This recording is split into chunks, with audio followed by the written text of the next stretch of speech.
ನಮಸ್ಕಾರ. ಇವತ್ತಿನದು ಬಹಳ ವಿಶೇಷವಾದ ಟಾಪಿಕ್.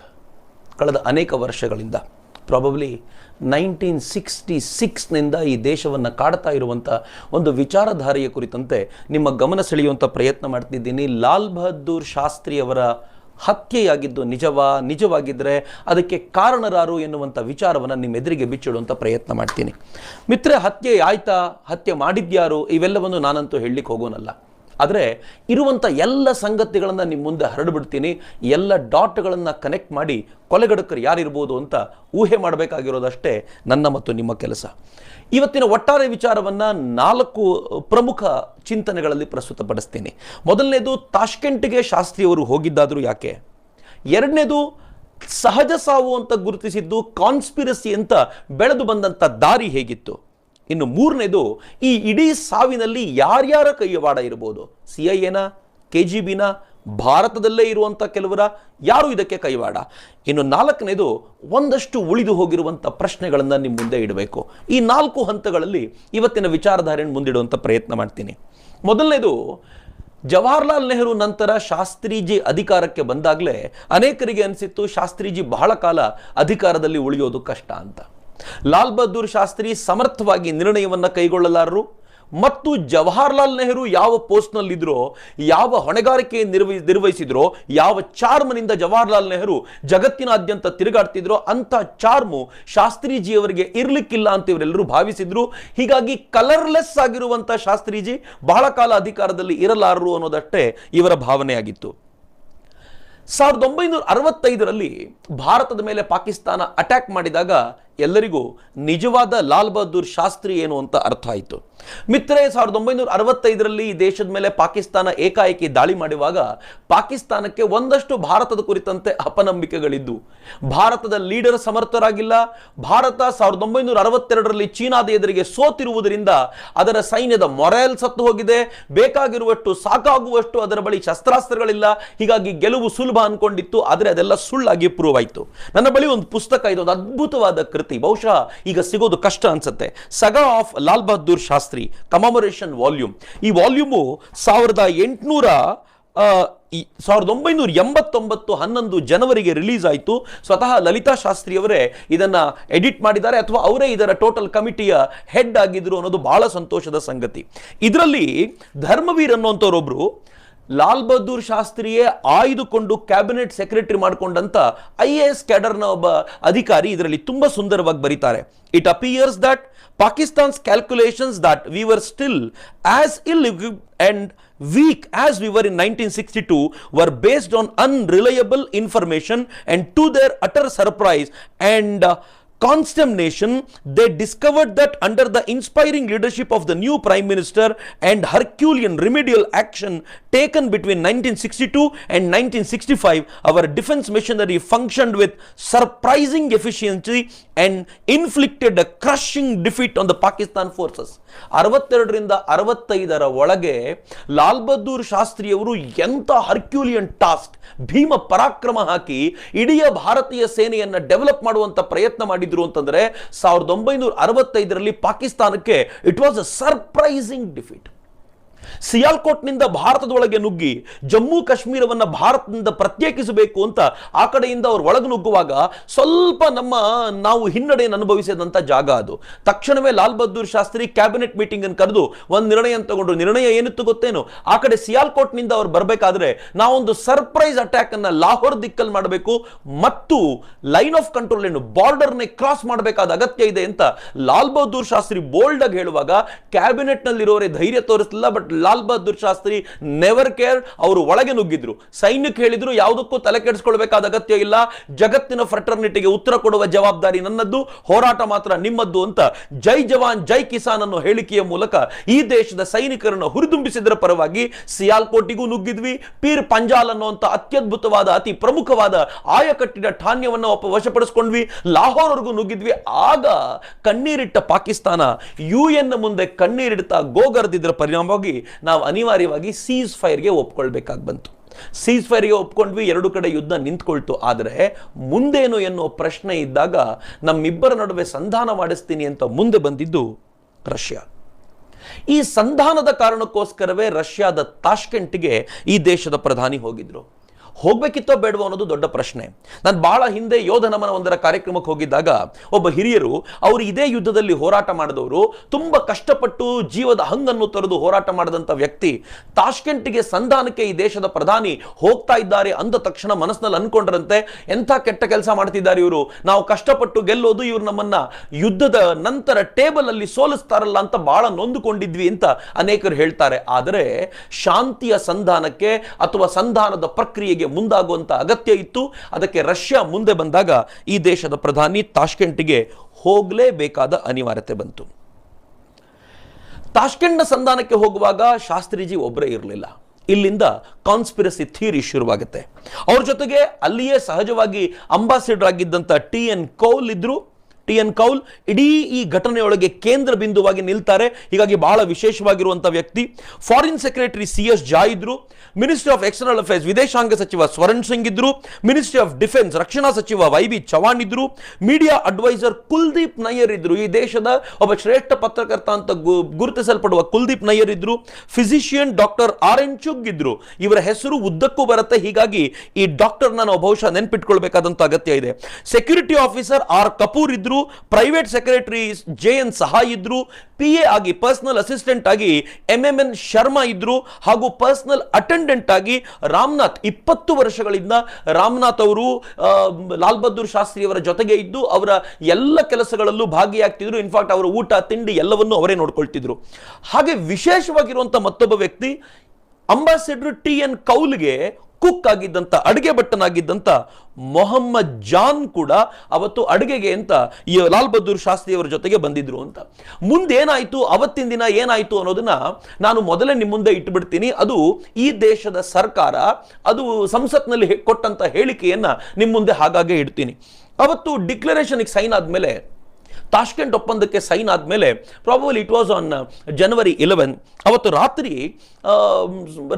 ತಮ್ಮ ಕೋಣೆಗೆ ಹೋದಂಥ ಲಾಲ್ ಬಹದ್ದೂರ್ ಶಾಸ್ತ್ರಿಗಳು ತಾವು ಮನೆಗೆ ಬೇಕಾದವ್ರ ಜೊತೆ, ತಮ್ಮ ದೇಶದವ್ರ ಜೊತೆ ಎಲ್ಲ ಮಾತನಾಡಿದ್ರಂತೆ. ದೇಶದಲ್ಲಿ ತಾಷ್ಕೆಂಟ್ ಒಪ್ಪಂದದ ಪರಿಣಾಮಗಳು ಏನಿವೆ ಅಂತ ಕೇಳಿದ್ರು. ಅದರಲ್ಲೂ ಕೆಲವರು ತುಂಬಾ ಕ್ರಿಟಿಕಲ್ ಆಗಿ ಮಾತನಾಡ್ತಾ ಇದ್ದಾರೆ, ಕ್ರಿಟಿಕ್ ಆಗಿ ಮಾತನಾಡ್ತಿದ್ದಾರೆ ಅಂತೆಲ್ಲ ಗೊತ್ತಾದಾಗ ಸ್ವಲ್ಪ ಮನಸ್ಸಿಗೆ ಸಮಾಧಾನ ಮಾಡಿಕೊಂಡ್ರು. ಎಲ್ಲ ಒಂದು ಹಂತಕ್ಕೆ ಬಂತು. ಆನಂತರ ಹಾಲು ಕುಡಿದು ಅದೇ ರಾಮನಾಥ್ಗೆ ತಮ್ಮ ಅಟೆಂಡೆಂಟ್ಗೆ ಒಂದು ಫ್ಲಾಸ್ಕ್ ಅನ್ನು ತೋರಿಸಿ ನೀರು ಬೇಕು ಅಂತ ಕೇಳಿದ್ರು. ಅವನ ಆ ನೀರನ್ನು ಕೊಟ್ಟ.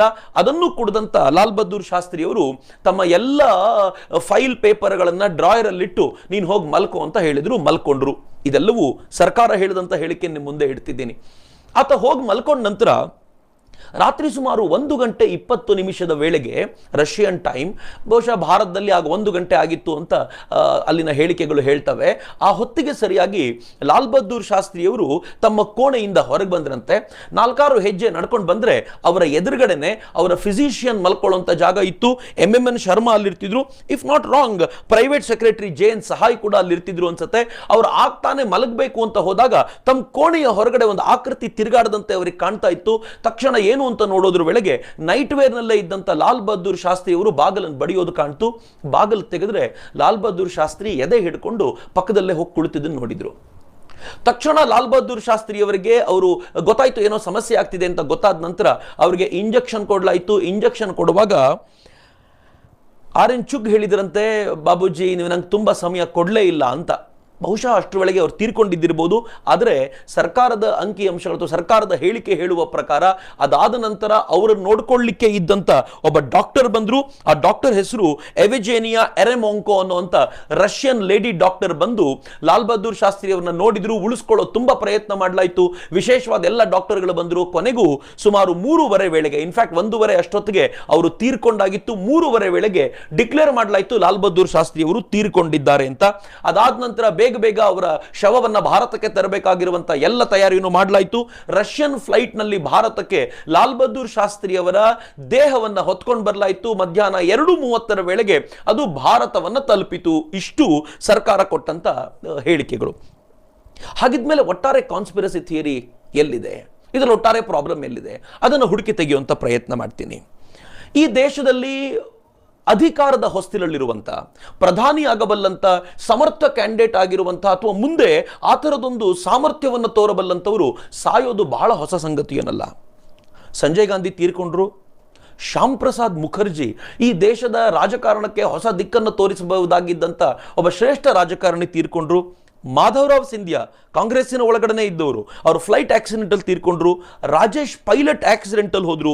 ಜಿತೇಂದ್ರ ಪ್ರಸಾದ್ ಹೋದ್ರು. ಯಾರು ಸಾಮಾನ್ಯವಾದವರಲ್ಲ, ಎಲ್ರಿಗೂ ಸಮರ್ಥವಾದಂಥ ವ್ಯಕ್ತಿತ್ವ ಇದ್ದಂಥವರು ಮತ್ತು ಪ್ರಧಾನಿ ಹುದ್ದೆಗೆ ಏಬಲ್ ಕ್ಯಾಂಡಿಡೇಟ್ ಅಂತ ಗುರುತಿಸಲ್ಪಟ್ಟವರೆಲ್ಲ ಆಯಾ ಕಾಲಘಟ್ಟದಲ್ಲಿ ತೀರ್ಕೊಂಡ್ರು. ಗೊತ್ತಿಲ್ಲ ಇದು ಸಹಜವಾದ ಸಾವುಗಳು ಅಥವಾ ಇದರ ಹಿಂದೆ ಯಾರದ್ದಾದರೂ ಕೈವಾಡ ಇತ್ತು ಅನ್ನೋದನ್ನ ಕಾಲಗರ್ಭದಲ್ಲಿ ಹುದುಗು ಹೋಗಿರುವಂತಹ ಸತ್ಯವನ್ನ ತೆಗಿಬೇಕು ಅಷ್ಟೇ.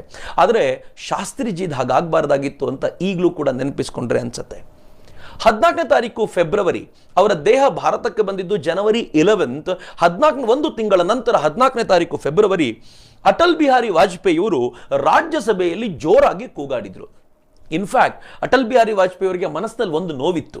ಯಾಕೆಂದ್ರೆ ತಾಷ್ಕೆಂಟ್ ಒಪ್ಪಂದವನ್ನ ತುಂಬಾ ತೀವ್ರವಾಗಿ ವಿರೋಧಿಸಿದವರಲ್ಲಿ ಅಟಲ್ಜಿ ಒಬ್ಬರಿದ್ರು. ಬಹುಶಃ ಅಕಸ್ಮಾತ್ ಹಾರ್ಟ್ ಅಟ್ಯಾಕ್ ಇಂದ ತೀರಿಕೊಂಡಿದ್ದೆ ಆದರೆ ತನ್ನ ಮಾತುಗಳ ಪ್ರಭಾವವೇ ಆಗಿರಬಹುದಾ ಅಂತ ನೋವು ಅಟಲ್ಜಿ ಅವರಿಗೆ ಇದ್ದಿರಬಹುದು ಅಂತ ಒಂದು ಕ್ಷಣ ಅನ್ನಿಸುತ್ತೆ. ಆದರೆ ಅಟಲ್ಜಿ ಅವರು ಇಡೀ ಕೇಸಿನ ಆಳಕ್ಕೆ ಹೊಕ್ಕು ಒಂದು 3-4 ಪ್ರಶ್ನೆಗಳನ್ನ ಸರ್ಕಾರದ ಮುಂದಿಟ್ರು. ಮೊದಲು ಅವರು ಕೇಳಿದ ಪ್ರಶ್ನೆ ತುಂಬಾ ಸಿಂಪಲ್ ಆಗಿರುವಂತ ಪ್ರಶ್ನೆ. ಲಾಲ್ ಬಹದ್ದೂರ್ ಶಾಸ್ತ್ರಿ ಅವರು ಎದೆನೋವು ಬರುತ್ತೆ ಅಂತ ತಮ್ಮ ಕೋಣೆಯಿಂದ ಹೊರಗೆ ಬಂದು ಒಂದಷ್ಟು ದೂರ ನಡ್ಕೊಂಡು ಹೋಗಿ ಡಾಕ್ಟರ್ ಇರುವಂತ ಕೋಣೆಯ ಬಾಗಿಲು ಬಡಿಯುವಂತ ಪ್ರಸಂಗ ಏಕೆ ಬಂತು? ಒಬ್ಬ ಪ್ರಧಾನಿಯ ಕೋಣೆಯಲ್ಲಿ ಒಂದು ಬಜರ್ ಇರಲಿಲ್ವಾ? ಅದನ್ನ ಒತ್ತಿದ ತಕ್ಷಣ ಎಲ್ಲರೂ ಬರುವಂತ ಪರಿಸ್ಥಿತಿ ಇರಲಿಲ್ವಾ? ಯಾಕೆ ಹೀಗಾಯ್ತು ಎನ್ನುವ ಮೊದಲನೇ ಪ್ರಶ್ನೆ ಕೇಳಿದ್ರು. ತಕ್ಷಣ ಸ್ವರಣ್ ಸಿಂಗ್ ಯಾರು ವಿದೇಶಾಂಗ ಸಚಿವರಾಗಿದ್ದರೋ ಅವ್ರು ಹೇಳಿದ್ರು, ಲಾಲ್ ಬಹದ್ದೂರ್ ಶಾಸ್ತ್ರಿಯವರ ಕೋಣೆಯಲ್ಲಿ 3 ಫೋನ್ ಇತ್ತು. ಈ ವಿಚಾರವನ್ನು ನೆನ್ಪಿಟ್ಕೊಳ್ಳಿ, ಮುಂದೆ ಇದರ ಕುರಿತಂತೆ ಮಾತಾಡಲಿಕ್ಕಿದೆ. ಲಾಲ್ ಬಹದ್ದೂರ್ ಶಾಸ್ತ್ರಿಯವರ ಕೋಣೆಯಲ್ಲಿ 3 ಫೋನ್ಗಳಿತ್ತು. ಒಂದು ಲೋಕಲ್ ಕಾಲ್ ಮಾಡಲಿಕ್ಕೆ, ಮತ್ತೊಂದು ಇಂಟರ್ನ್ಯಾಷನಲ್ ಕಾಲಿಗೋಸ್ಕರ. ಅದು ಬಿಟ್ಟು 3ನೇದೊಂದು ಫೋನ್ ಎತ್ತಿದ ತಕ್ಷಣ ಅದು ಪರ್ಸನಲ್ ಅಟೆಂಡೆಂಟ್ಗೆ, ಪರ್ಸನಲ್ ಅಸಿಸ್ಟೆಂಟ್ಗೆ ಮತ್ತು ಡಾಕ್ಟರ್ಗಳಿಗೆ ಏಕಕಾಲಕ್ಕೆ ಬಜರ್ ಹೋಗುವಂತ ವ್ಯವಸ್ಥೆ ಇತ್ತು. ಲಾಲ್ ಬಹದ್ದೂರ್ ಶಾಸ್ತ್ರಿ ಅವರು ಅನೇಕ ಬಾರಿ ಬಳಸಿದ್ರು. ಅವತ್ತು ಮಾತ್ರ ಯಾಕೆ ಬಳಸಲಿಲ್ಲ ಅಂತ ಗೊತ್ತಿಲ್ಲ ಅಂತ ಹೇಳಲಾಯಿತು. ಅಟಲ್ಜಿ ಮುಂದಿನ ಪ್ರಶ್ನೆ ಕೇಳಿದ್ದು, ಹಾಲ್ ಕೊಟ್ಟವರು ಯಾರು?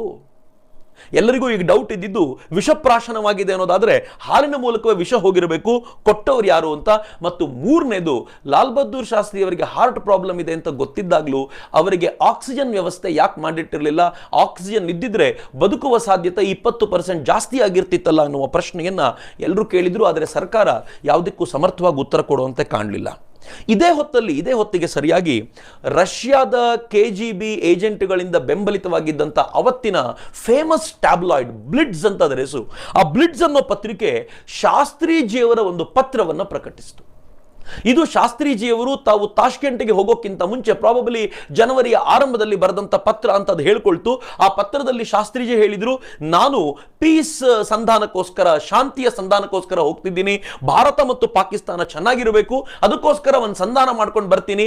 ಇಡೀ ಜಗತ್ತು ಚೆನ್ನಾಗಿರಬೇಕು ಅನ್ನುವ ಕಲ್ಪನೆಯ ಬ್ಲಾ ಬ್ಲಾ ಎಲ್ಲ ಸಂಗತಿಗಳನ್ನ ಅದರಲ್ಲಿ ಶಾಸ್ತ್ರಿಜಿ ಬರೆದಿದ್ರು ಅಂತ ಅದು ಪ್ರಕಟಿಸಿತು.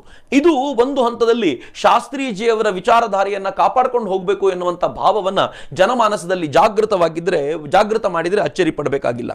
ಆದರೆ ಇದಾದ ಕೆಲವೇ ದಿನಗಳಲ್ಲಿ ಲೆಬನೀಸ್ನ ಪತ್ರಿಕೆಯೊಂದು ಜಮಾಜ್ ಅನ್ನುವಂಥ ಪತ್ರಿಕೆ, ಜಮಾಜ್ ಅನ್ನೋ ಒಂದು ಪತ್ರಿಕೆ, ಆ ಪತ್ರಿಕೆ 3 ಸಂಗತಿಗಳನ್ನು ವಿಶೇಷವಾಗಿ ಹೈಲೈಟ್ ಮಾಡ್ತು. ಮೊದಲನೇದು, ಈ ಇಡೀ ಪ್ರಕರಣಕ್ಕೆ ಕಾರಣ ಏನು ಅಂತಂದ್ರೆ 1965ರ ಯುದ್ಧದ ವೇಳೆಗೆ ಸೋವಿಯತ್ ರಷ್ಯಾ ನಮಗೆ ಸಪ್ಲೈ ಮಾಡಿದ ರಾಕೆಟ್ಗಳು ಸಬ್ ಸ್ಟ್ಯಾಂಡರ್ಡ್ಸ್ ಆಗಿದ್ವು. ಹೀಗಾಗಿ ನಾವು ಅನೇಕ ಕಡೆ ಪಾಕಿಸ್ತಾನದ ಎದುರಿಗೆ ಮುಖಭಂಗ ಏನು ಅನುಭವಿಸಂತಾಯಿತು ಅನ್ನೋದು ಶಾಸ್ತ್ರಿಜಿಗೆ ಗೊತ್ತಾಗಿತ್ತು. ಹೀಗಾಗಿ ಶಾಸ್ತ್ರಿಜಿ ಸೋವಿಯತ್ ರಷ್ಯಾದ ವಿರುದ್ಧ ಕೆಂಡ ಕಾರ್ತಾ ಇದ್ರು ಅಂತ ಅದು ಬರೀತು. ಎರಡನೇದು ಹೇಳ್ತು, ತಾಷ್ಕೆಂಟ್ ಒಪ್ಪಂದ ಒಂದು ಹೋಕ್ಸು, ಪಾಕಿಸ್ತಾನ ಮತ್ತು ಇಂಡಿಯಾದ ಮೇಲೆ ರಷ್ಯಾ ತನ್ನ ಕಂಟ್ರೋಲ್ ಇಟ್ಕೊಳ್ಳಿಕ್ಕೋಸ್ಕರವೇ ಈ ತರದೊಂದು ಪ್ರಯತ್ನ ಮಾಡಿತು ಅಂತ ಬರೀತು. 3ನೇದು, ಶಾಸ್ತ್ರಿಜಿಯವರ ಲೆಟರ್ ಅನ್ನ ಏನು ಬ್ಲಿಟ್ಸ್ ಪಬ್ಲಿಷ್ ಮಾಡಿದೆ ಅದೇ ಫೋರ್ಜ್ ಮಾಡಿರುವಂತ ಲೆಟರು, ಅದು ಸತ್ಯವಾದ ಲೆಟರ್ ಅಲ್ಲ ಅಂತ ಹೇಳ್ಬಿಡ್ತು. ಯಾವಾಗ ಈ ಸುದ್ದಿ ಲೆಬನೀಸ್ ಪತ್ರಿಕೆಯಲ್ಲಿ ಬಂದು ಹೋಗಿದ್ರೆ ಯಾರೂ ಗಮನಿಸ್ತಿರ್ಲಿಲ್ಲ.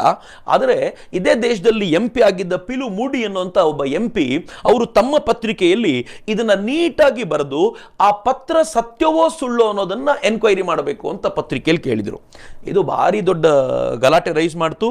ಇದಾಗಿದ ತಕ್ಷಣ ಅಬಿದ್ ಅಲಿ ಅನ್ನುವಂಥ ಒಬ್ಬ MP ಇದರ ಕುರಿತಂತೆ ಗಲಾಟೆ ಮಾಡ್ತಾ, ಈ ಪತ್ರ ಸರಿ ಹೌದೋ ಅಲ್ವೋ, ಇದು ಫೇಕೋ ಅಥವಾ ಒರಿಜಿನಲ್ ಅನ್ನೋದನ್ನ ನೀವು ಗಮನಿಸಬೇಕು ಅಂತ ಕೇಳಿದ ತಕ್ಷಣ ಇಂದಿರಾ ಗಾಂಧಿ ಇದು ಮುಗಿದ ಅಧ್ಯಾಯ, ಇದರ ಬಗ್ಗೆ ನಾವಿನ್ನು ಚರ್ಚೆಗೆ ಹೋಗೋದಿಲ್ಲ ಅಂತ ಅಂದ್ಬಿಟ್ರು. ಯಾವಾಗ ಒಂದು ಫೇಕ್ ಪತ್ರದ ಕುರಿತಂತೆ ಒಂದು ಪತ್ರಿಕೆಯಲ್ಲಿ ಬಂದಿರುವಂತ ಧೈರ್ಯವಾಗಿ ಇದು ಶಾಸ್ತ್ರಿಯವರು ತನಗೆ ಬರೆದ ಪತ್ರ ಅಂತ ಹೇಳುವಂತ ವಿಚಾರವನ್ನು ಒಂದು ಪತ್ರಿಕೆ ಪ್ರಕಟಿಸಿದಾಗ ಸರ್ಕಾರವಾಗಿ ಅದರ ಕುರಿತಂತೆ ಎನ್ಕ್ವೈರಿ ಮಾಡುವಂತ ಧೈರ್ಯವನ್ನು ತೋರಿಸ್ತಾ ಇಲ್ಲ ಅಂತಂದ್ರೆ ದಾಲ್ಮೆ ಕುಚ್ ಕಾಲಾ ಹೈ ಅಂತ ಅನ್ನಿಸ್ಲಿಕ್ಕೆ ಶುರುವಾಗಿದ್ದು ಆಗ್ಲೇ. ಸಹಜ ಸಾವು ಅಂತ ಅನ್ಕೊಂಡಿದ್ದು ಯಾವಾಗ ಇಡೀ ಸರ್ಕಾರ ಅದನ್ನು ಮುಚ್ಚಿಡೋ ಪ್ರಯತ್ನ ಮಾಡ್ತಿತ್ತೋ ಆಗ ಇದ್ರ ಹಿಂದೆ ಎಲ್ಲರೂ ಬೀಳ್ಲಿಕ್ಕೆ ಶುರು ಮಾಡಿದ್ರು. ಆದರೂ 67ರಿಂದ ಮುಂದೆ 3 ವರ್ಷಗಳ ಕಾಲ ಇಡೀ ಕೇಸ್ ಸೈಲೆಂಟ್ ಆಗ್ಬಿಡ್ತು.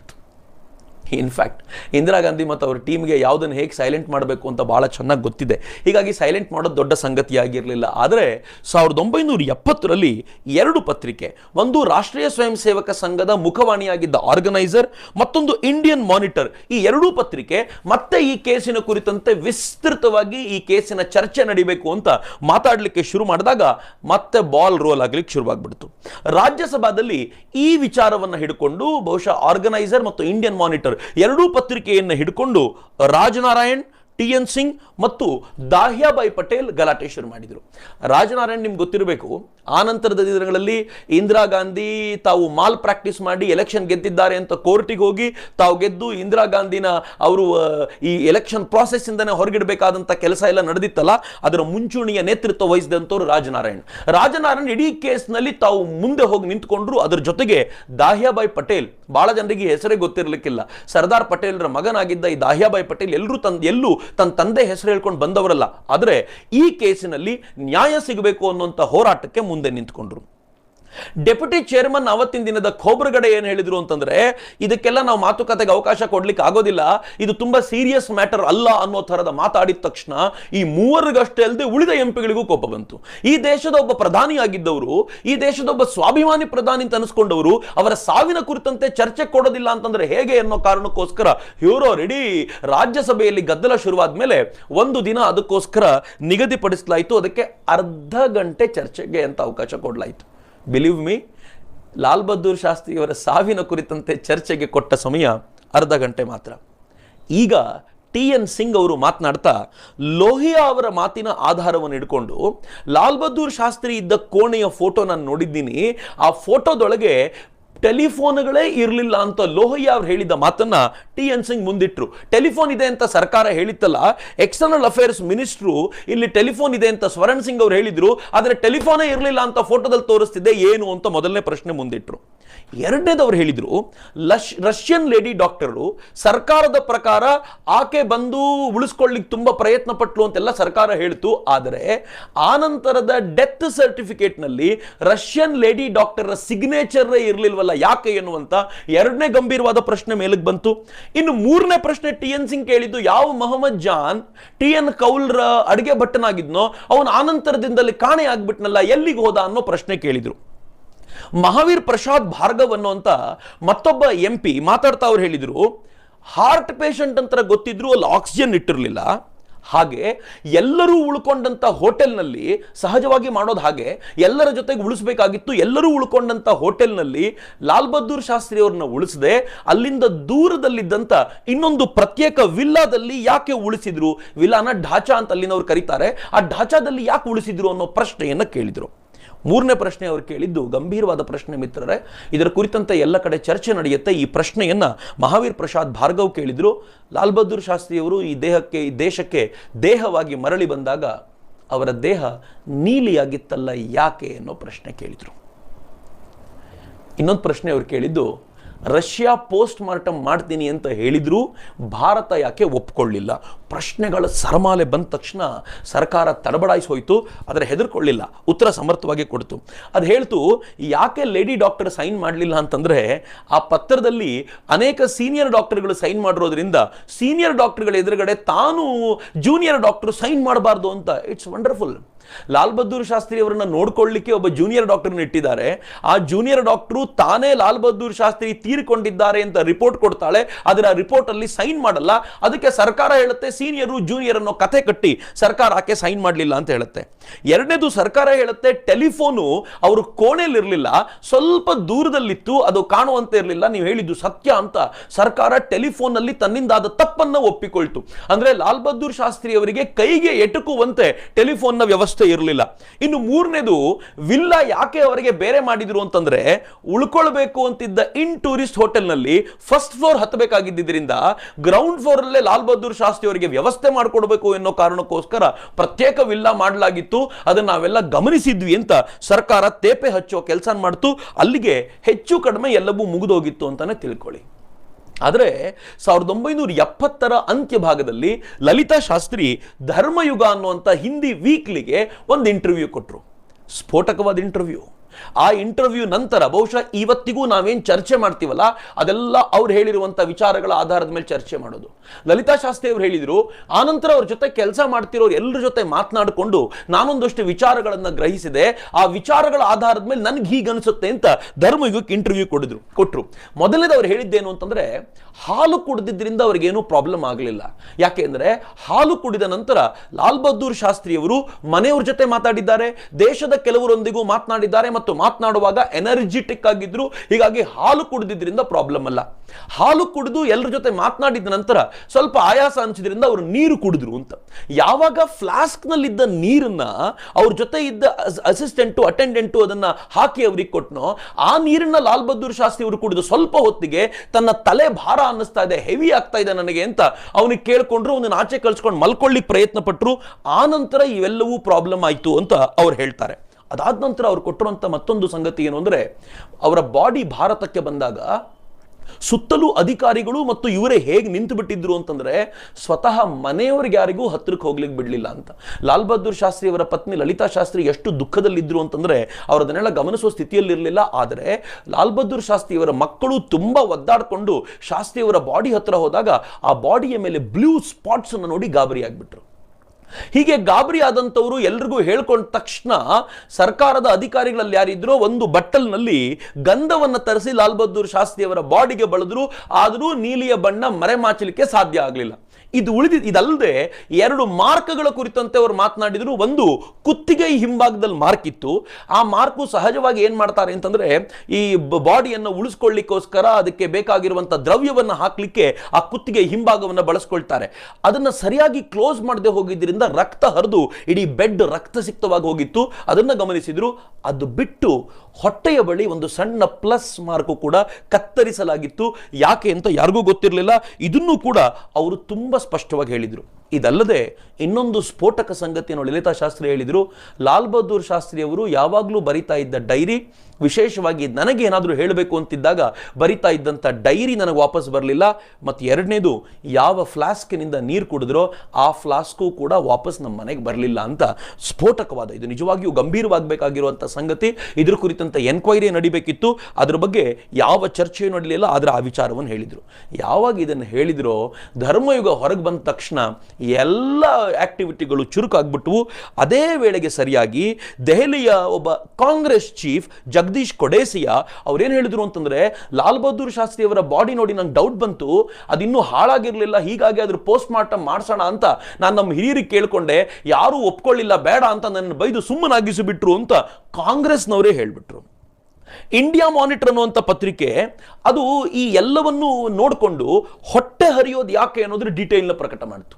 ಹೊಟ್ಟೆ ಯಾವಾಗ ಹರಿತಾರೆ ಅಂತಂದ್ರೆ ಅಟಾಪ್ಸಿ ಮಾಡಬೇಕಾದಾಗ, ಅವ್ರಿಗೆ ಕೊಟ್ಟಂತ ಆಹಾರದಲ್ಲಿ ವಿಷ ಇದೆಯಾ, ತೀರ್ಕೊಳ್ಳಿಕ್ಕೆ ಅದೊಂದು ಕಾರಣ ಇದೆಯಾ ಅಂತ ತಿಳ್ಕೊಳ್ಳಿಕ್ಕೋಸ್ಕರ ಹೊಟ್ಟೆಯನ್ನು ಸ್ವಲ್ಪ ಮಟ್ಟಿಗೆ ಹರಿದು ಅಲ್ಲಿರುವಂಥ ವಸ್ತುವನ್ನು ತೆಗೆದು ಅದನ್ನ ಚೆಕ್ ಮಾಡ್ತಾರೆ. ಅದನ್ನು ಮುಂದಿಟ್ಟು ಆ ಪತ್ರಿಕೆ ಕೆಲವು ಸಿಂಪಲ್ ಪ್ರಶ್ನೆ ಕೇಳ್ತು. ಅಟಾಪ್ಸಿ ಮಾಡಿದ್ದ ನಿಜವಾ, ಮಾಡಿದ್ದಾದ್ರೆ ಮಾಡಿದ್ ಯಾಕೆ, ಹಾಗಾದ್ರೆ ವಿಷ ಕೊಟ್ಟಿದ್ರು ಅಂತ ಅನುಮಾನ ಇತ್ತಾ, ಆ ಅನುಮಾನದ ಪ್ರತಿಫಲ ಏನಾಯ್ತು, ರಿಸಲ್ಟ್ ಏನು ಅಂತ ಬಂತು.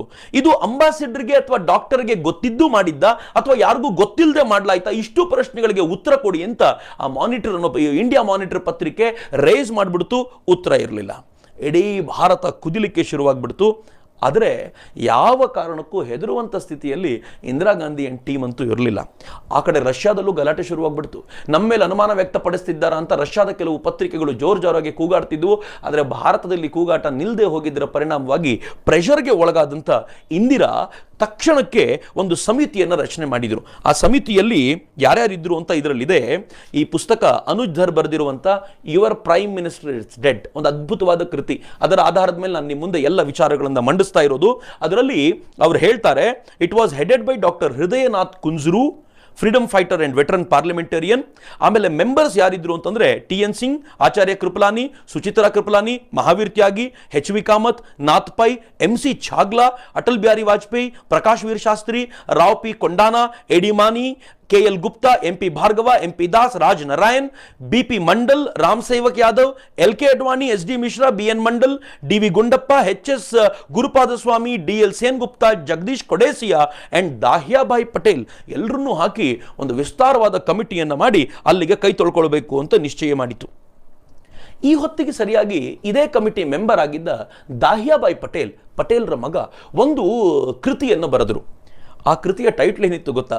It was a booklet. In fact, was Shastri murdered, Shastri ಕೊಲ್ಲಲ್ಪಟ್ಟರ ಅನ್ನುವಂಥ ಆ ಪುಸ್ತಕದಲ್ಲಿ ಅವರು ಮತ್ತೊಂದು ರಿವಿಲೇಷನ್ ಮಾಡಿದರು.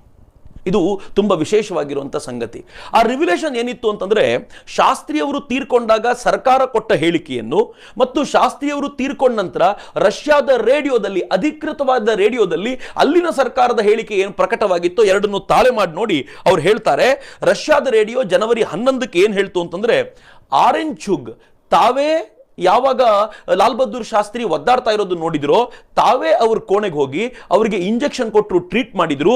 ಅದಾದ ನಂತರ ರಷ್ಯನ್ ಲೇಡಿ ಡಾಕ್ಟರ್ ಅಲ್ಲಿ ಬರೋ ವೇಳೆಗೆ ಲಾಲ್ ಬಹದ್ದೂರ್ ಶಾಸ್ತ್ರಿ ತೀರಿಕೊಂಡಿದ್ರು. ಎರೆಮೊಂಕೋ ಅಲ್ಲಿಗೆ ಬಂದು ಹೇಳ್ತಾರೆ, ಲಾಲ್ ಬಹದ್ದೂರ್ ಶಾಸ್ತ್ರಿ ಈಸ್ ಡೆಡ್ ಅಂತ ಹೇಳಲಿಕ್ಕಷ್ಟೇ ಆಕೆ ಬಂದಿದ್ದು ಅಂತ. ಇಲ್ಲಿ ನೋಡಿದ್ರೆ ಆರಂಭದಲ್ಲಿ ನಾನು ಹೇಳಿದ ಕಥೆಗೂ ಈ ಕಥೆಗೂ ಭಿನ್ನವಿದೆ. ಆರಂಭದಲ್ಲಿ ಹೇಳಿದ ಕಥೆಯಲ್ಲಿ ಲಾಲ್ ಬಹದ್ದೂರ್ ಶಾಸ್ತ್ರಿಯೇ ನಡ್ಕೊಂಡು ಬಂದಿದ್ರು, ಈಗ ಡಾಕ್ಟರೇ ಅಲ್ಲಿಗೆ ಹೋಗಿ ಟ್ರೀಟ್ ಮಾಡಿದ್ರು.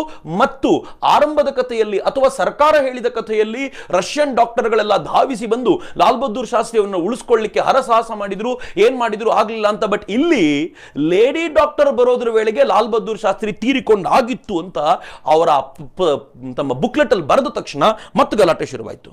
ಸರ್ಕಾರ ಇವೆಲ್ಲವನ್ನು ನೋಡಿ ನಾವು ಇದಕ್ಕೆಲ್ಲಕ್ಕೂ ಉತ್ತರ ಕೊಡ್ತೀವಿ, ನಮ್ಮ ಹತ್ರ ಎಲ್ಲದಕ್ಕೂ ಉತ್ತರ ಇದೆ ಅಂತ ಪದೇ ಪದೇ ಹೇಳ್ತಿತ್ತು. ಆದರೆ ಉತ್ತರ ಯಾವಾಗ ಕೊಡ್ತು ಗೊತ್ತಾ?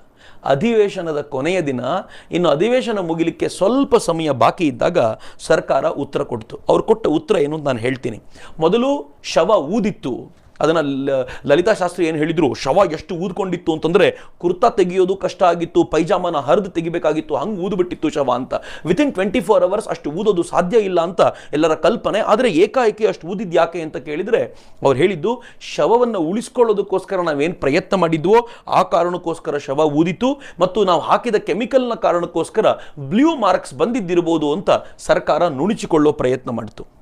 ಎರಡನೇದು, ಸರ್ಕಾರ ಹೇಳ್ತು ಅವರು ಹೋಗಬೇಕಾದಾಗ ಡೈರಿ ಮತ್ತು ಫ್ಲಾಸ್ಕ್ ಇರಲೇ ಇಲ್ಲ, ನಾವು ವಾಪಸ್ ಬಂದಿರುವಂಥ ಎಲ್ಲ ಚೆಕ್ ಲಿಸ್ಟ್ಗಳನ್ನು ಗಮನಿಸಿ ಅದರಲ್ಲಿ ಚೆಕ್ ಲಿಸ್ಟಲ್ಲಿ ಎಲ್ಲ ಐಟಮ್ ಬಂದಿರೋದನ್ನು ನೋಡಿದ್ದೀವಿ, ಡೈರಿ ಮತ್ತು ಫ್ಲಾಸ್ಕ್ ಇರಲೇ ಇಲ್ಲ ಅದರಲ್ಲಿ ಅಂತ ಸರ್ಕಾರ ಔಟ್ ರೈಟ್ಲಿ ರಿಜೆಕ್ಟ್ ಮಾಡಿಬಿಡ್ತು. ಇನ್ನು ಸೈನ್ ಕಾಂಟ್ರವರ್ಸಿನ ಸರ್ಕಾರ ನೀಟಾಗಿ ಟ್ಯಾಕಲ್ ಮಾಡ್ತು. ಸೈನ್ ಕಾಂಟ್ರವರ್ಸಿ ಹೊಸ ರೂಪ ಪಡ್ಕೊಂಡಿತ್ತು. ಅದು ಏನಾಗಿತ್ತು ಅಂತಂದರೆ, ಸೈನು ಎರಡೂ ಸೈನ್ ಇತ್ತಲ್ಲ, ಒಂದು ರಷ್ಯಾದ ರಿಪೋರ್ಟು, ಅದನ್ನು ಅನುವಾದ ಮಾಡಿದ ಇಂಗ್ಲಿಷ್ನ ರಿಪೋರ್ಟು. ರಷ್ಯಾದ ರಿಪೋರ್ಟಲ್ಲಿ ನಮ್ಮ ಡಾಕ್ಟರ್ ಚುಗ್ ಅವ್ರ ಜೊತೆಗೆ 8 ಜನ ರಷ್ಯನ್ ಸೈನ್ ಮಾಡಿದ್ರು. ಇಂಗ್ಲಿಷ್ನ ರಿಪೋರ್ಟ್ನಲ್ಲಿ ಡಾಕ್ಟರ್ ಚುಗ್ ಮತ್ತು 6 ಜನ ಸೈನ್ ಮಾಡಿದ್ರು. ಈ 6 ಜನ ಸೈನ್ ಮಾಡಿದ್ರಲ್ಲೂ ಹೇಗಿತ್ತು ಅಂತಂದ್ರೆ, ರಷ್ಯನ್ ಡಾಕ್ಟರ್ ಯಾರೋ ಒಬ್ರು ಎಕ್ಸ್ಟ್ರಾ ಇದ್ರು, ಆ ಡಾಕ್ಟರ್ಗಿಂತ ಭಿನ್ನವಾದ ಮತ್ತೊಬ್ಬ ಹೊಸ ಡಾಕ್ಟರ್ ಇಲ್ಲಿ ಬಂದ್ಬಿಟ್ಟಿದ್ರು. ಅಂದ್ರೆ ಇಲ್ಲಿ 5 ಜನ ಸೈನ್ ಮಾಡಿದ್ದು ಒಬ್ರು ಹೊಸ ಡಾಕ್ಟರ್. ಈ ಕುರಿತಂತೆ ಗೊಂದಲಗಳಿದ್ದಾಗ ಅದನ್ನು ಹಾಗೂ ಹೀಗೂ ಮಾಡಿ ತೇಪೆ ಹಚ್ಚಿ ಸರ್ಕಾರ ಜಾರಿಕೊಳ್ಳುವಂತ ಪ್ರಯತ್ನ ಮಾಡ್ತು. ಅಧಿವೇಶನ ಮುಗಿತು, ಇನ್ ಚರ್ಚೆ ಇಲ್ಲ ಅಂತ ಹೇಳಿದ್ರೆ ಅಡ್ವಾಣಿ ಇವರಿಗೆ ಎದ್ದು ನಿಂತ್ಕೊಂಡು ಗಲಾಟೆ ಶುರು ಮಾಡಿಬಿಟ್ರು. ಮೊದಲಿಂದಲೂ ಉತ್ತರ ಇದೆ ಅಂತ ಹೇಳ್ತಿದ್ದೆ, ನೀವು ಮೊದಲೇ ಉತ್ತರ ಕೊಡಬೇಕಿತ್ತು, ಈಗ ಕೊನೆಯಲ್ಲಿ ಉತ್ತರ ಕೊಡ್ತಿದ್ದೀರಿ, ಅಧಿವೇಶನ ಎಕ್ಸ್ಟೆಂಡ್ ಮಾಡಿ ಅಂತ ಕುಳಿತುಕೊಂಡ್ರು. ಆಗ ರಾಜನಾರಾಯಣ್ ಎದ್ದು ನಿಂತರು. ಮಿತ್ರೇ, ರಾಜನಾರಾಯಣ್ ಸಹಜವಾಗಿಯೇ ಇಂದಿರಾ ಗಾಂಧಿಯವರ ಬದ್ಧ ವೈರಿಯಾಗಿದ್ದಂಥವ್ರು. ಇಂದಿರಾ ಗಾಂಧಿ ಮಾಡುತ್ತಾ ಇದ್ದಂಥ ಪ್ರತಿಯೊಂದು ಕೆಲಸಕ್ಕೂ ಅಡ್ಡ ನಿಂತು ಆಕೆಯನ್ನ ತಡೆದು ಆಕೆ ಮಾಡ್ತಾ ಇದ್ದ ತಪ್ಪುಗಳನ್ನು ಎತ್ತಿ ತೋರಿಸ್ತಾ ಇದ್ದಂಥವ್ರು. ರಾಜನಾರಾಯಣ್ ಅಲ್ಲಿವರೆಗೂ ಸಹಿಸಿಕೊಂಡಿದ್ದಂಥವರು ಅವತ್ತು ಎದ್ದು ನಿಂತು ಕೂಗಾಡಿದ ಕೆಲವು ಮಾತುಗಳನ್ನು ನಾನು ನಿಮ್ಮ ಎದುರಿಗೆ ಇಡಬೇಕು. Rajnarayan continued to make one allegation after another. He said, Shastri was India's first Indian prime minister. Hats off to Rajnarayan. ಈ ಮಾತು ಬಹಳ ಚೆನ್ನಾಗಿದೆ. Shastri was India's first Indian prime minister, as before him India had an English prime minister Nehru ಅಂತ ಹೇಳಿದ್ರು. Shastri was born in a poor household and yet became PM. ಅವ್ರು ಶಾಸ್ತ್ರಿ ಬಗ್ಗೆ ಹೇಳೋದು. ಎರಡನೇ ಮಾತು ಅವ್ರು ಹೇಳೋದು, he ಅಲಿಜ್ಡ್ that there were people who wanted to become prime minister and wanted Shastri to die. Shastri was killed and this government did not set up a committee to inquire into it. ಅವ್ರು ತುಂಬಾ ಸ್ಪಷ್ಟವಾಗಿ ಹೇಳಿದ್ರು, ಯಾರು ಶಾಸ್ತ್ರಿಯ ನಂತರ prime minister ಆಗಬೇಕು ಅಂತ ಒದ್ದಾಡ್ತಾ ಇದ್ದ ಕೆಲವರು ಇದ್ರಲ್ಲ, ಅವರು ಸೇರ್ಕೊಂಡು ಶಾಸ್ತ್ರಿಯನ್ನ ಕೊಲೆ ಮಾಡಿಬಿಟ್ರು. ಈ ಸರ್ಕಾರ ಕೊಲೆಗಡಕರ ವಿರುದ್ಧ ವಿಚಾರಣೆ ಕೂಡ ನಡೆಸಲಿಲ್ಲ ಅಂತ ಆರೋಪ ಮಾಡಿದ್ರು. ಹೇಗಿದ್ದಿರ್ಬೋದು ಇದರ ಒಟ್ಟಾರೆ ಗಲಾಟೆ ಅನ್ನೋದನ್ನ ನೀವು ಆಲೋಚನೆ ಮಾಡ್ಬೋದು. ಆದರೆ ಇದರ ನಡುವೆಯೇ ಮತ್ತೊಂದು ಸ್ಫೋಟಕವಾದ ಸಂಗತಿ ಹೊರಗೆ ಬಂತು. ಸೆಕ್ಯೂರಿಟಿ ಆಫೀಸರ್ GC ದತ್ತಾ ಈ ತಾಷ್ಕೆಂಟ್ ಒಪ್ಪಂದಕ್ಕೆ ಹೋಗೋಕ್ಕಿಂತ ಕೆಲವು ದಿನಗಳ ಮುಂಚೆ ಅಲ್ಲಿಗೆ ಹೋಗಿ ಶಾಸ್ತ್ರಿಯವರು ಇರಬೇಕಾಗಿರುವಂಥ ವಿಲ್ಲಾದಲ್ಲಿ ಸೆಕ್ಯೂರಿಟಿ ಚೆನ್ನಾಗಿಲ್ಲ, ಹೀಗಾಗಿ ದಯಮಾಡಿ ಈ ಸೆಕ್ಯೂರಿಟಿ ಬೇಡ ಅಂತ ಅಥವಾ ಈ ವಿಲ್ಲಾ ಬೇಡ ಅಂತ ಹೇಳಬೇಕು ಅಂತ ಟೆಲಿಗ್ರಾಮ್ ಕಳಿಸಿದ್ರು. ಆದರೆ ಸರ್ಕಾರ ಅದನ್ನು ಸುಳ್ಳು ಅಂತ ಅಂದ್ಬಿಡ್ತು. ಅಷ್ಟೇ ಅಲ್ಲದೆ GC ದತ್ತಾ ಹೇಳಿದರು, ಎಲ್ಲರ ನಡುವೆ ಆ ಮನೆಯೊಳಗೆ ಶಾಸ್ತ್ರಿಯವರಿಗೆ ಸಂಬಂಧವೇ ಪಡೆದಂಥ ಒಬ್ಬ ವ್ಯಕ್ತಿ ಅಲ್ಲೋಗಿ ಸೇರ್ಕೊಂಡ್ಬಿಟ್ಟಿದ್ದಾನೆ, it is going to be dangerous ಅನ್ನೋ ಮಾತನ್ನು ಕೂಡ ಹೇಳಿದರು. ಆದರೆ ಸರ್ಕಾರ ಇದ್ಯಾವುದಕ್ಕೂ ಉತ್ತರ ಕೊಡಲಿಲ್ಲ. ಎಲೆಕ್ಷನ್ ಮುಗೀತು. 1971ನಲ್ಲಿ ನಾವು ಬಾಂಗ್ಲಾದೇಶ ಜೊತೆಗೆ ಅಥವಾ ಬಾಂಗ್ಲಾದೇಶವನ್ನು ಹುಟ್ಟಿಸುವಂಥ ಒಂದು ಯುದ್ಧಕ್ಕೆ ಹೋಗಬೇಕಾಗಿ ಬಂತು. ಹೀಗಾಗಿ ಇಡೀ ದೇಶ ಒಟ್ಟಾಗಿ ನಿಲ್ತು, ಎಲ್ಲರೂ ಶಾಸ್ತ್ರಿಯನ್ನ ಮರೆತೇ ಹೋಗ್ಬಿಟ್ರು. ಈ ನಡುವೆಯೇ ಶಾಸ್ತ್ರೀಯ ಕೇಸನ್ನು ಮುಚ್ಚಾಕ್ಲಿಕ್ಕೆ ಎಲ್ಲ ಅಧಿಕಾರಿಗಳು ಯಾರ್ಯಾರ ಜೊತೆಯಲ್ಲಿದ್ದರೋ ತಮ್ಮದೇ ಆದ ರೀತಿಯಲ್ಲಿ ಬರವಣಿಗೆ ಶುರು ಮಾಡಿದ್ರು. ಅಂಬಾಸಿಡರ್ ಆಗಿದ್ದಂಥ TN ಕೌಲ್ ಒಂದು ಪುಸ್ತಕ ಬರೆದು, ಅಷ್ಟೆಲ್ಲ ತಮ್ಮದೇ ಆದೊಂದು ಪುಸ್ತಕವನ್ನು ಬರೆದು, ಆ ಪುಸ್ತಕದಲ್ಲಿ ಶಾಸ್ತ್ರಿಯವರ ಸಾವಿಗೆ ಕೊಟ್ಟ ಜಾಗ ಒಂದೇ ಒಂದು ಲೈನ್. ಆ ಲೈನಲ್ಲಿ ಏನು ಹೇಳ್ತಾರೆ ಗೊತ್ತಾ? ಅನ್ಟೈಮ್ಲಿ ಡಿಮೈಸ್ ಅಂತ. ಶಾಸ್ತ್ರಿಯವರು ಅನ್ಟೈಮ್ಲಿ ಸತ್ತೋಗ್ಬಿಟ್ರು, ಬಹಳ ನೋವಾಯ್ತು ನಮಗೆ ಅಂತ ಬಿಟ್ರೆ ಇನ್ನು ಎಕ್ಸ್ಟ್ರಾ ಏನು ಹೇಳೋ ಪ್ರಯತ್ನವನ್ನೇ ಮಾಡಲಿಲ್ಲ. CS ಝಾ ಆತ ಇಂಡಿಯನ್ ರಿಯಾಕ್ಷನ್ ಭಾರವಾಗಿಸ್ತು. ಹೀಗಾಗಿ ಹೆಲ್ದಿ ಆಗಿದ್ದ ಶಾಸ್ತ್ರಿಯವರು ಕೂಡ ಇಂಡಿಯಾದ ಜನ ತಾಷ್ಕೆಂಟ್ ಒಪ್ಪಂದಕ್ಕೆ ಕೊಟ್ಟ ರಿಯಾಕ್ಷನ್ ನೋಡಿ ಭಾರವಾಗಿ ತೀರ್ಕೊಂಡ್ರು ಅಂತ ಅಂದ್ಬಿಟ್ರು. ಇನ್ನು LP ಸಿಂಗ್ ಹೋಮ್ ಸೆಕ್ರೆಟರಿ ಆಗಿದ್ದವರು ತಾವೇ ಒಂದು ತೀರ್ಪು ಕೊಟ್ಟು that was purely a natural death ಅಂತ ಹೇಳಿಯೇ ಬಿಟ್ರು. ಆದರೆ ಈ ಎಲ್ಲ ಹೇಳಿಕೆಗಳ ನಡುವೆ ಶಾಸ್ತ್ರಿಯವರ ಪತ್ನಿ ಲಲಿತಾ ಶಾಸ್ತ್ರಿ ಹೇಳಿದ ಒಂದು ಮಾತನ್ನು ಎಲ್ಲರೂ ಮರೆತೇ ಬಿಟ್ಟಿದ್ರು. ಲಲಿತಾ ಶಾಸ್ತ್ರಿ ಒಂದು ಮಾತನ್ನು ಹೇಳಿದರು, ಲಾಲ್ ಬಹದ್ದೂರ್ ಶಾಸ್ತ್ರಿಯವರು ಹೋಗಬೇಕಾದಾಗ, ಇದು ಧರ್ಮಯುಗದಲ್ಲಿ ರೆಕಾರ್ಡ್ ಆಗಿದ್ದಂಥ ಸಂಗತಿ, ಲಾಲ್ ಬಹದ್ದೂರ್ ಶಾಸ್ತ್ರಿಯವರು ಹೋಗಬೇಕಾದಾಗ ಅವರ ಕನ್ನಡಕದ ಡಬ್ಬಿಯಲ್ಲಿ ಒಂದು ಚೀಟಿ ಇತ್ತು.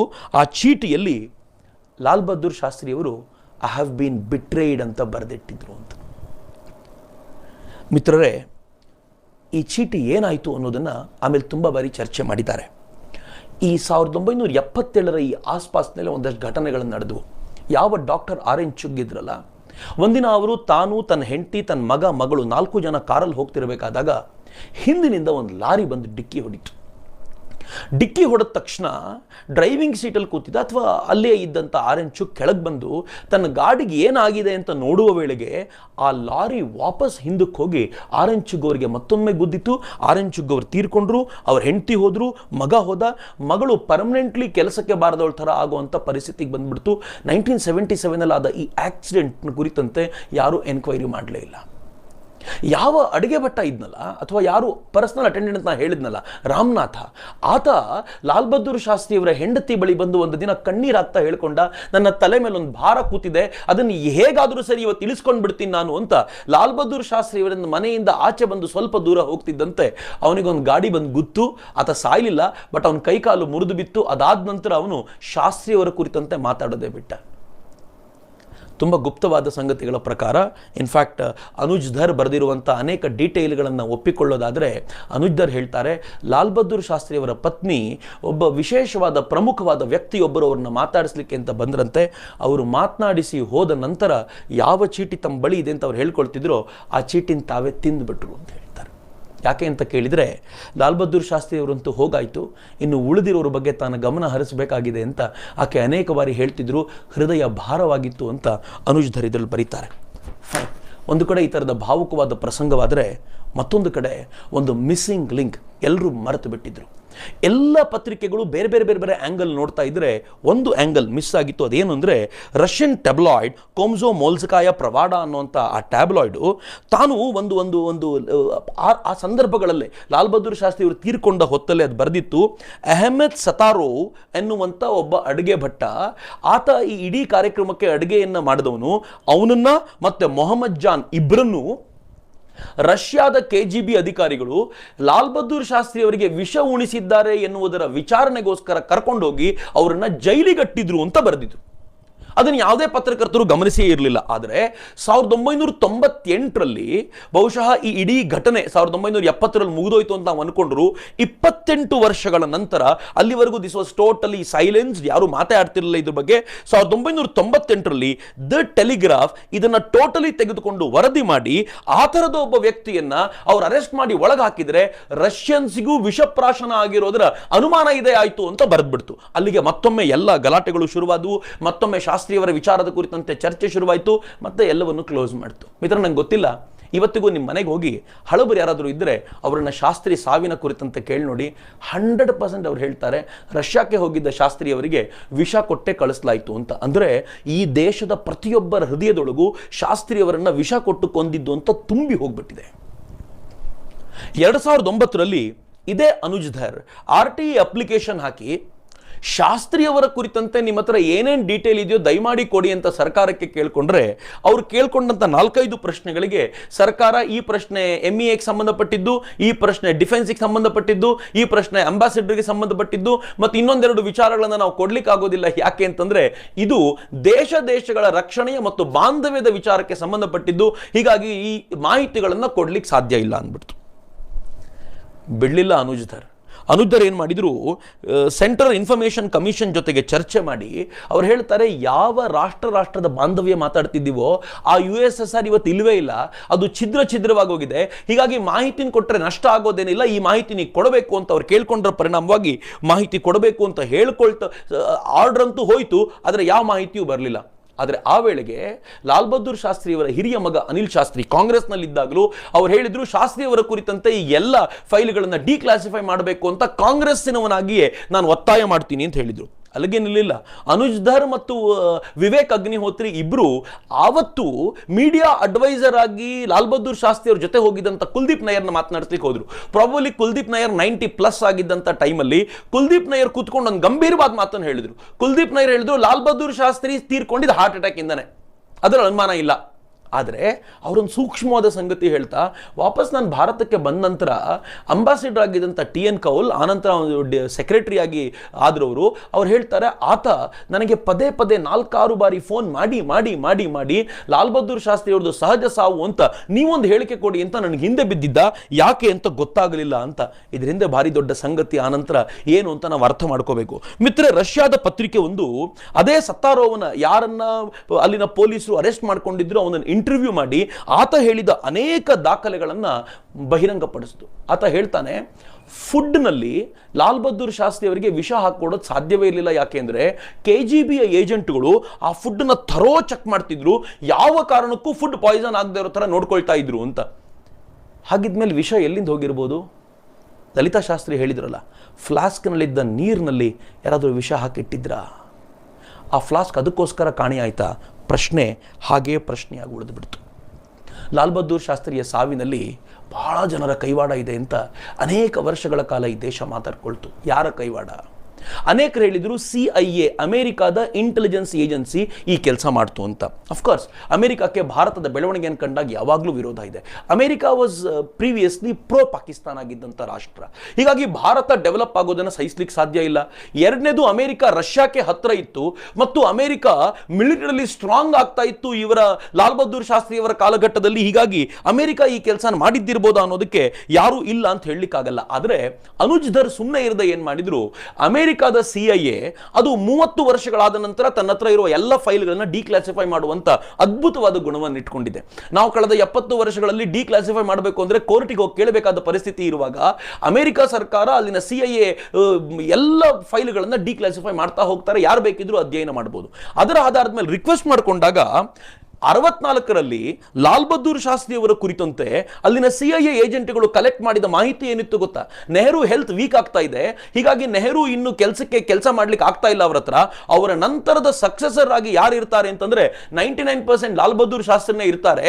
ಅವರು ಕಲರ್ಲೆಸ್ ಮನುಷ್ಯ, ಆದರೆ ಅವರು ತಮಗೆ ವಿಚಾರಧಾರೆಗೆ ತುಂಬಾ ಗಟ್ಟಿಯಾಗಿ ನಿಂತ್ಕೊಳ್ಳೋದ್ರಿಂದ ಅವರನ್ನ ಆಯ್ಕೆ ಮಾಡುವ ಸಾಧ್ಯತೆ ಇತ್ತು ಅಂತ ಒಳ್ಳೆಯ ಮಾತುಗಳನ್ನು ಶಾಸ್ತ್ರಿ ಬಗ್ಗೆ ಬರೆದಿತ್ತು.